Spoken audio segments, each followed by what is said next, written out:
اس وقت مجھے حکم ہوا تھا کہ میں سورہ ناس کا عمل کروں. پڑھتے پڑھتے ایسا فیل ہونے لگا کہ جیسے کوئی پکار رہا ہے. میں نے کہا آج یہ ہو کیا رہا ہے، اللہ خیر کرے. تو بس وہ لمحہ، وہ وقت ایسا تھا کہ ایسا لگا تھا کہ جیسے وہ وقت شروع ہوا، ایسا لگا کہ جسم سے پوری جان نکل گئی. اس سے میرا کولوگرات کچھ ہی مہینوں کا تھا، سالوں کا نہیں تھا. پھر وہ میرا کام مکمل ہوا.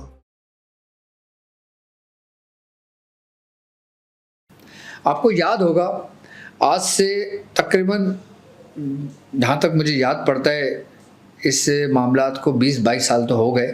ایک سورج گرہن ہوا تھا جب دن کے وقت پورے پاکستان کے اندر، خاص کر ہم تو کراچی میں تھے نا، پورے اس میں اندھیرا چھا گیا تھا. ایسا ہو گیا تھا کہ جیسے پوری رات کا سما ہوتا ہے. چند سیکنڈ یا منٹس کے لیے ہوا تھا. اس وقت مجھے یاد ہے کیونکہ اس وقت میں قبرستان میں تھا، میں عمل کر رہا تھا. اس وقت مجھے حکم ہوا تھا کہ میں سورہ ناس کا عمل کروں. سورہ ناس باموکل میں حاضری کے لیے بیٹھا تھا. میرے ساتھ جو میرے پیر بھائی موجود تھے ان کا نام تھا عظیم بھائی. اور وہ عظیم بھائی وہ تھے کہ جو تقریباً میاں حضور کے ہمارے جو استاد ہیں نا، ان کے بچپن کے ساتھی تھے، یعنی کہ جوانی کے، کہ جب انہوں نے سیکھنا شروع کیا تھا تو وہ ان سے ملے تھے. وہ میرے ساتھ بیٹھے تھے. انہوں نے بھی بڑی ریاضت کری تھی اس معاملات میں. اچھا، ابھی یہ وہ دور چل رہا ہے، ہمارا جو دور چل رہا ہے وہ عملیات کا دور چل رہا ہے. اب مجھے حکم ہوا، مجھے کہا کہ جاؤ تم سورہ ناس کا یہ باموکل عمل کر لو. یہ ایسا ہے کہ یہ صدیوں میں ایک دفعہ ہوتا ہے. تو میں نے کہا ٹھیک ہے، کرنا کیا ہے. انہوں نے مجھے عمل دیا سورہ ناس کا موکل کے ساتھ، باموکل عمل دیا. تقریباً کچھ دن باقی تھے تو میں نے کہا ٹھیک ہے، میں نے وہ عمل یاد کرنا شروع کر دیا. سورہ ناس سادی تو میں پڑھتا تھا، میں 1.25 لاکھ اس کو کر چکا تھا. سورہ ناس کو 3125 بار بھی پڑھی تھی میں نے، اور 1100 مرتبہ بھی سورہ ناس میں نے پڑھی تھی. اور اس کے بعد باموکل مجھے کہا تھا کہ اب تم سورہ گرہن میں کریں. اس دوران کی بات ہے کہ جب یہ واقعات ہم سنتے تھے، جو واقعات میں نے آپ کو بتایا ہی ان کا. تو جب سورج گرہن آیا مجھ سے کہا کہ 6000 کی تعداد یہ مکمل کرنا ہے تم نے قبرستان میں بیٹھ کے. تو میں نے کہا اب یہ شروع کس ٹائم کرنا ہے. کہنے لگا تم دیکھ لو کہ اس میں جو سورج گرہن ہے اس کا ٹائم کیا ہے. ہم نے کہا سورج گرہن کا ٹائم یہ ہے. تو انہوں نے کہا سورج گرہن پہ ٹائم سے تقریباً 1.5 گھنٹہ پہلے شروع کرنا، تاکہ وہ ٹائم تمہارے بیچ میں آئے اور تمہارے آگے 1.5 گھنٹہ لگے تو تمہارے 3 سے 4 گھنٹے کے اندر تمہارا سورہ ناس کا یہ عمل مکمل ہو جائے. 4 سے 5 گھنٹے لگے تھے، یہ عمل تمہارا کام پورا ہو جائے. میں نے کہا ٹھیک ہے. اب میں اور ہمارے عظیم بھائی، اب اللہ بہتر جانتا ہے وہ بھی زندہ ہے نہیں، اب ان سے کوئی ملاقات تو نہیں ہے. خیر، ابھی میں نے کچھ عرصے پہلے میں اپنے پاپا سے پوچھا تھا کہ وہ عظیم بھائی تھے کہاں ہیں، وہ آج کل آتے ہیں نہیں آتے. تو کہنے کہ نہیں، کافی ٹائم ہو گیا اس سے میری ملاقات ہوئے، پتہ نہیں اب زندہ بھی ہے یا نہیں. یہ ان کے الفاظ تھے. تو خیر ہم دونوں چلے گئے، ہم قبرستان میں بیٹھے، ہم نے اپنا کام شروع کیا.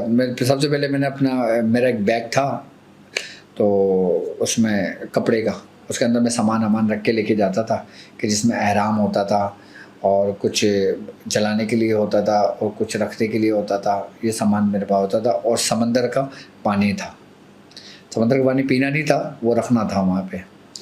تو مجھ سے کہا تھا کہ اس طریقے سے یہ سامان ہے، یہ رکھ کے تم قبرستان میں بیٹھنا. ہمارے گھر کے تقریباً 15 منٹ کے ڈرائیو، اگر واکنگ ڈسٹینس پہ جائیں تو 15 منٹ پہ ہمارا قبرستان آ جاتا ہے.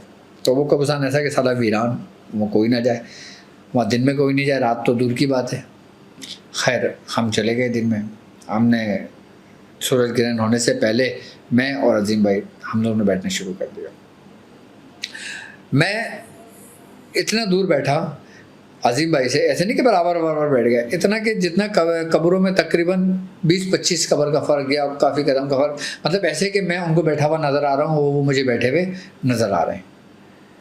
خیر میں اپنا بیٹھا ہوا، میں اپنی جگہ پہ بیٹھ گیا، وہ اپنی جگہ پہ بیٹھ گئے، وہ اپنا پڑھنے لگے. اب ان کا مجھے نہیں پتا انہوں نے کیا عمل کیا تھا، انہوں نے بتایا بھی نہیں، اور میں نے اپنا عمل کیا، ان کو نہیں پتا تھا کہ میں کیا کر رہا ہوں. خیر ہم نے اپنی سورہ ناس باموکل جو تھی وہ اپنے پڑھنا شروع کر دی. پڑھتے ایسا فیل ہونے لگا کہ جیسے کوئی پکار رہا ہے، کوئی آوازیں لگا رہا ہے. اچھا، پڑھائی کے دوران ہمارے گمان میں یہ بات آئی کہ شاید یہ عظیم بھائی ہیں جو ساتھ آئے ہیں یہ آواز دے رہے ہیں. اب جب میں ان کی طرف دیکھوں تو یہ اپنا آنکھ بند کر کے اپنا پڑھ رہے ہیں. میں نے پھر دائیں دیکھا، بائیں دیکھا، آگے پیچھے گردن گھما کے دیکھی، کچھ نہیں. خیر اپنا پڑھنا شروع کر دیا. کچھ دیر بعد ایسا محسوس ہوا کہ جیسے آپ نے دیکھا ہوگا کہ جب کسی کو چکر آتے ہیں تو ایسا لگتا ہے کہ جیسے زمین آگے پیچھے ہوئی ہے، زمین ہلی ہے، انسان ایک دوسرے کا سہارا پہ لیتا ہے. بیٹھے بیٹھے ایسی کیفیت ہوئی. اچھا ہم سمجھے کہ زلزلہ آ گیا. ایسے کیفیت میں یوں ایسے کبھی ہو رہا ہوں، کبھی یوں ہو رہا ہوں، کبھی یوں ہو رہا ہوں، کبھی یوں ہو رہا ہوں. اس قسم کی کیفیت تھی. میں نے کہا آج یہ ہو کیا رہا ہے، اللہ خیر کرے.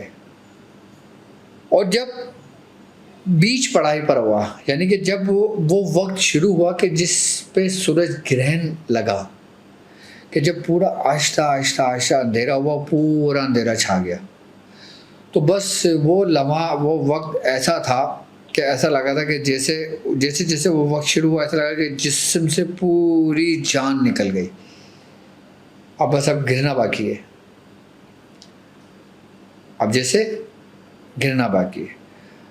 بس ایسی کیفیت ہوئی. اور جب اس کیفیت میں آگے کی طرف گرنے لگا، کہ جب میں آگے کی طرف گرنے لگا جیسے بندہ بے ہوش ہوتا ہے نا، اس طریقے سے میری کیفیت جب ہونے لگی نا تو مجھے ایسا لگا کہ کسی نے مجھے میری پیٹھ سے پکڑا اور مجھے ایسا کر کے اٹھایا ہے. اور بس وہ لمحہ تھا کہ جس کے اندر سورج گرہن پورا گزرا تھا. اب وہ نہیں پتا وہ کتنے لمحے کا تھا، کتنے سیکنڈز کا تھا، کتنے منٹس کا تھا. کہ جب میں اٹھا تو مجھے ایک ٹھنڈک سی محسوس ہوئی اور ایک خوشبو سی آئی. اچھا جب وہ خوشبو سی مجھے آئی نا تو اس خوشبو میں اتنا گم ہو گیا کہ مجھے کسی چیز کا احساس نہیں ہوا. اچھا پڑھائی وڑھائی سب بھول گئے، ہاں یہ نہیں کہ ہم پڑھ رہے ہیں، پڑھائی وڑھائی سب بھول، اس خوشبو میں مگن ہو گیا. اب جب میں خوشبو میں اس مگن ہوا نا تو میں کیا دیکھتا ہوں کہ میرے پیچھے مجھے کچھ کھڑا ہوا محسوس ہو رہا ہے، ایسا کہ جیسے کوئی ہیولا ٹائپ کا اور سیاہ اس میں کپڑوں میں، کہ جیسے وہ کپڑا جیسے احرام کا ہوتا ہے. اور احرام کا کپڑا ایسا ہوتا ہے جیسے کوئی گھونگھٹ ڈالتا ہے، جیسے کوئی آپ نے دیکھا ہوگا نا اکثر گھونگھٹ ہوتا ہے لڑکیوں پہ یہاں تک ڈلا ہوا ہوتا ہے کہ جسے نظر نہیں آتا. ایسا مجھے فیل ہوا کہ پیچھے کچھ کھڑا ہوا ہے. میں خوشبو میں مگن تھا. میں نے سمجھا شاید یہ خوشبو، یہ جو پیچھے کھڑے ہوئے اس کی خوشبو اس کے لگا کر آیا ہے. جب میں نے دیکھا میں اس خوشبو میں محو تھا، میں اس خوشبو میں پورا محو تھا. وہ کیفیت تھی. اور اب میری کنڈیشن بدل گئی تھی. جو ڈر و خوف تھا، جو ایک وحشت سی تھی، جو ایسے معاملات تھے کہ جیسے لگا تھا کہ بس ابھی گرے اور ختم کہانی. بس پھر اس سے میرا کول و قرار ہوا. اس سے میرا کول و قرار کچھ ہی مہینوں کا تھا، سالوں کا نہیں تھا. پھر وہ میرا کام مکمل ہوا. پھر وہ مکمل آ کے کہ جب میں وہاں پر آیا تو مجھے میرے پیر بھائی وہیں کھڑے ہوئے تھے، اتنے دور کہ جتنا میں کلینک یہاں پر ہے اور تقریباً اگر گلی کا کونا دیکھیں یعنی کہ اگر پیدل چلیں تو 5 منٹ لگے. اس ہمارے گھر سے اس کونے تک ہمارے پیر بھائی کھڑے ہوئے تھے ایک. تو انہوں نے کہا واجد تم یہیں رک جاؤ، پاپا کا حکم ہے یہ. میں نے کیوں خیریت کیا ہو گیا؟ کہہ رہے نہیں وہ تم کام کر کے آئے ہو نا، ابھی تم ڈائریکٹ مت آنا وہاں پر. اچھا ہماری تشویش بڑھی. ہم نے کہا یار ہم سے کوئی غلطی نہ ہو گئی ہو، ہم سے کوئی جیسا معاملہ نہ ہو گیا ہو، ہمیں کیوں روکا؟ کہہ رہے ابھی یہیں رک جاؤ. تو خیر ہمارے وہاں کونے پہ ایک درخت تھا اور ہم وہیں بیٹھ گئے. اب وہ ہمارے پیر بھائی تھے، وہ ہم سے باتیں کرنے لگے. وہ ہمیں ان کی عادت تھی خریدنے کی. اب وہ پوچھنے لگے کیا ہوا، بات ہوئی، آیا معاہدہ ہوا. اچھا میں نے کہا بھائی کچھ بھی نہیں ہوا. کہہ رہا نہیں تو روکا کیوں ہے؟ میں کہا تمہیں پتہ ہے میں کہاں تھا؟ کہہ رہا ہاں مجھے بتایا ہے پاپا نے کہ واجد گئے ہوا یہ کام کرنے کے لیے. میں نے کہا واقعی تمہیں پتہ ہے؟ کہنا تو اور میں تمہیں سے جھوٹ بول رہا ہوں، مجھے کیسے معلوم؟ پھر میں نے کہا ہاں. پھر میں نے ہاں کری. اس کے بعد وہ ہمارے پیر بھائی تھے، پھر وہ اٹھ کے گئے، اور اس کے بعد پھر انہوں نے پاپا سے بولا کہ وہ واجد آ گیا ہے، وہاں بیٹھا ہوا ہے وہ. تو پاپا نے اس کو بولو کہ پہلے وضو کرے، اور وضو کر کے نا پھر یہاں مطلب پہ گھر نہیں جائے. پھر میں مطلب چلا گیا، مطلب پہ بیٹھا. تو پاپا نے کہا اب تم گھر پہ نہیں جاؤ گے. میں نے کہا کیوں؟ کریں گے جب تک کہ تمہارے ساتھ ہے. تو پھر پاپا نے کہا کہ تم ایک کام کرو، تمہارے لیے میں کارخانے کا بندوبست کرتا ہوں، ایک گھر کا. تو جہاں پہ ہمارا کلینک تھا، پھر اس کے سامنے ایک گھر تھا، آج بھی ہے وہ. تو پہلے وہ کھنڈر ٹائپ کا تھا، تو وہ کرائے پہ لے لیا تھا.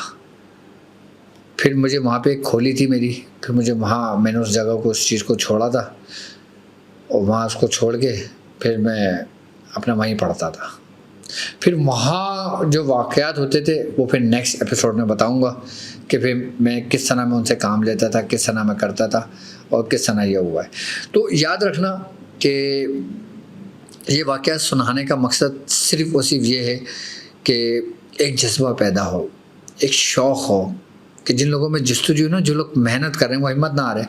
جب ہم نے یہ 97 سے اینڈ میں یا 98 کے شروع میں جب ہم نے کام شروع کیا تھا نا، تو تقریباً سال، 1.5 سال 2 سال تک تو ہمارے ساتھ صرف اچھے خواب آتے تھے ہمیں، اور پھر ایسا کچھ بھی نہیں ہوتا تھا.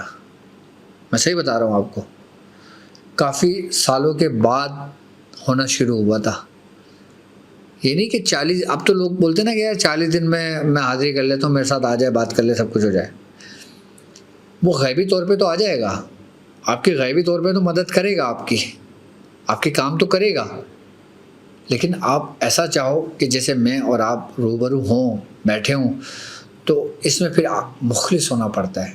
اپنے اندر ایک لگن پیدا کرنی پڑتی ہے کہ جب وہ وقت جب پہلی دفعہ وہ وقت آیا تھا نا ہم پہ، تو ہماری ایسی کیفیت ہوتی تھی کہ جب مغرب ہوتی تھی نا، جب سورج غروب ہوتا تھا، ہمارے پیر کانپنے لگتے تھے، ہماری کیفیت بدلنے لگتی تھی.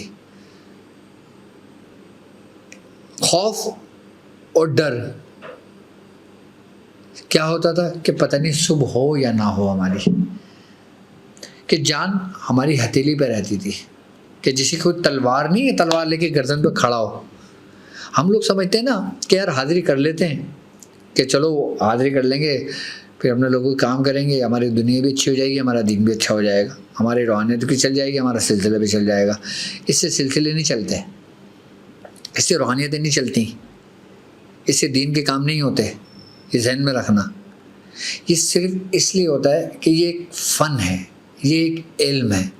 اس کے ذریعے آپ لوگوں کو مسائل سے نکال سکتے ہو. اب جیسے مثال طور پہ ایک شخص ڈاکٹری پڑھتا ہے، اب وہ کسی چیز میں اسپیشلسٹ ہوتا ہے، جیسے کوئی بندہ ہارٹ اسپیشلسٹ ہے، تو وہ ہر بندے کے دل نکال کے آپریشن کرنا شروع نہیں کر دیتا، وہ صرف اسی کا آپریٹ کرتا ہے کہ جس کے ساتھ کوئی بیماری ہوتی ہے. ہارٹ اسپیشلسٹ کبھی بھی ایک صحت مند بندے کا دل نکال کے اس کا آپریشن کرنا شروع نہیں کر دے گا، کوئی فائدہ ہی نہیں ہے اس کو، اس کے لیے وہ کسی کام کا نہیں ہے. ہارٹ اسپیشلسٹ، وہ ہارٹ اسپیشلسٹ جو ہے وہ کس کے کام کا ہے؟ کہ جس کو دل کا امراض ہے، کہ جن کو دل کا مرض ہے. اسی طریقے سے یہ عملیات کا فن بھی، عملیات کی دنیا بھی انہی لوگوں کے لیے فائدہ مند ہوتی ہے کہ جو اس سے متاثر ہوتے ہیں. اور آج کل جس طریقے سے میں دیکھ رہا ہوں کہ جس طریقے سے اموات کی شرح بڑھ رہی ہے، کہ جس طریقے سے حادثات بڑھ رہے ہیں، کہ جس طریقے سے آج کے دور کے اندر نفس و نفسی کا عالم ہے، کہ بھائی بھائی کا نہیں ہے، بہن بہن کی نہیں ہے، کوئی کسی کا نہیں ہے، سب اپنے اپنے کام میں لگے ہوئے ہیں، کوئی کسی کو نقصان پہنچا رہا ہے، کوئی کسی کو نقصان پہنچا رہا ہے، اور وقت تیزی سے گزر رہا ہے، اور پھر وہ فانی دنیا سے رخصت ہو رہے ہیں. اب بعض جو بے ایمان موت مر جاتے ہیں، ان کے ہمزاد بھٹکنے لگتے ہیں، حادثاتی شکار ہو جاتے ہیں، ان کے ہمزاد بھٹکنے لگتے ہیں، جو کفار ہوتے ہیں ان کے ہمزاد بھٹکنے لگتے ہیں. تو یہ پھر ان لوگوں کے معاون و مددگار ہوتے ہیں جو سیدھے سادے لوگ ہوتے ہیں، اس مرض میں مبتلا ہو جاتے ہیں. اگر یہ کام سیکھو تو اس نیت سے نہیں سیکھو کہ میں دین کا کام کر رہا ہوں. ہاں، یہ دین کا کام نہیں ہے، یہ خدمت کا کام ہے، خلق کی، کہ جس کا اجر ہے اگر آپ صحیح راستے پہ چلتے ہو تو. اچھا، یہ عالم علوی سے بھی ہوتا ہے، قرآنی اعمال سے بھی ہوتے ہیں یہ کام، قرآنی صورتوں سے بھی ہوتے ہیں، مندر سے بھی ہوتے ہیں، مختلف اعمال سے بھی ہوتے ہیں، مختلف پڑھائیوں سے بھی ہوتے ہیں۔ اب جیسے مثال کے طور پہ اب آپ نے میری ویڈیوز میں دیکھا ہوگا کہ فلاں کی حاضری، فلاں کی حاضری، فلاں کے معاملات، فلاں کا عمل کر لو، فلاں کا عمل کر لو، فلاں یہ کر لو، فلاں کو بلا لو، فلاں کے لیے کر لو۔ تو اس سے کیا ہوتا ہے کہ جو لوگ مستقل مزاجی سے کام کرتے ہیں نا، پھر یہ چیزیں ان سے مانوس ہونے لگتی ہیں۔ ایسا نہیں کہ ڈائریکٹ ٹھپ کر کے ایک آواز ہے ٹیبل پہ آ کے بیٹھ گئے، ہاں بھائی بول کیا کام ہے، نہیں، ایسا نہیں ہوتا۔ ایسا ہمارے ساتھ نہیں ہوا کہ ہم نے اپنی زندگی کے عرصے میں 25 سال گزار دیے اس راستے میں۔ 98 سے لے کر 2005 تک 7 سال بنتے، اس 7 سال میں ہم نے جو کچھ کیا نا، کہ اگر میں کسی کو بتاؤں کہ ہمارے استاد نے ہم سے کیا کرایا، الحمدللہ میرے مرشد کو اللہ تعالیٰ عمر خضری عطا فرمائے، آج وہ حیات ہیں اور وہ خود بتائیں گے کہ انہوں نے کس طریقے سے ہم سے یہ کام لیے کروائیں۔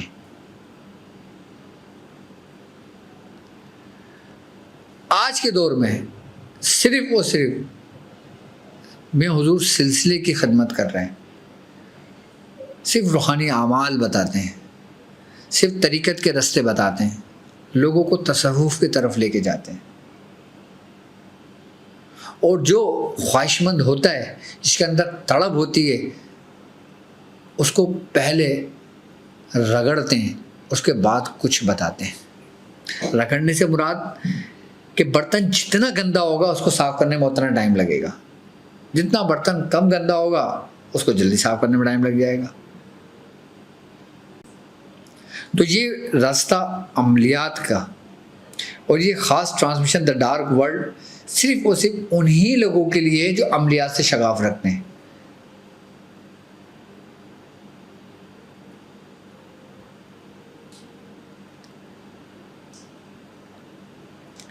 اور پھر میں انشاءاللہ آگے میں اس میں صرف اپنے 7 سال کی زندگی آپ سے بیان کروں گا، اپنی 7 سال کی زندگی، میاں حضور کی 38 سال کی زندگی، یعنی کہ ابتدائی وقت کی۔ اور یاد رکھنا کہ جب میاں حضور نے یہ کام شروع کیا سن 1974 میں، میاں حضور کی یہ خصوصیت تھی، نہ انہوں نے کبھی شرک کیا، نہ انہوں نے کبھی کفر کیا، نہ انہوں نے کبھی بھیٹ دی۔ ایسے ایسے اعمال کیے کہ جس اعمال کے اندر بھیٹ دینا ضروری تھا، لازمی تھا، تو میاں نے کہا، میرے مرشد نے کہا، میرے استاد نے کہا کہ میں اس طاقت کے زوم میں یا اس طاقت کے لیے میں اپنا ایمان خراب نہیں کروں گا۔ جن استاد نے وہ عمل بتایا تھا،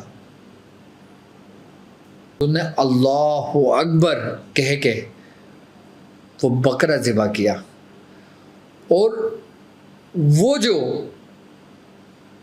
حاضر کر رہے تھے کہ جب وہ آیا تو اپنے پورے زور کے ساتھ آیا،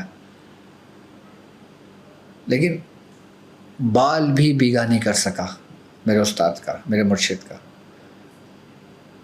ایمان کی حفاظت اللہ نے کی، انہوں نے خود کی، انہوں نے کبھی کوئی غلط کام نہ کیا، نہ ہمیں سکھایا، نہ ہمیں بتایا۔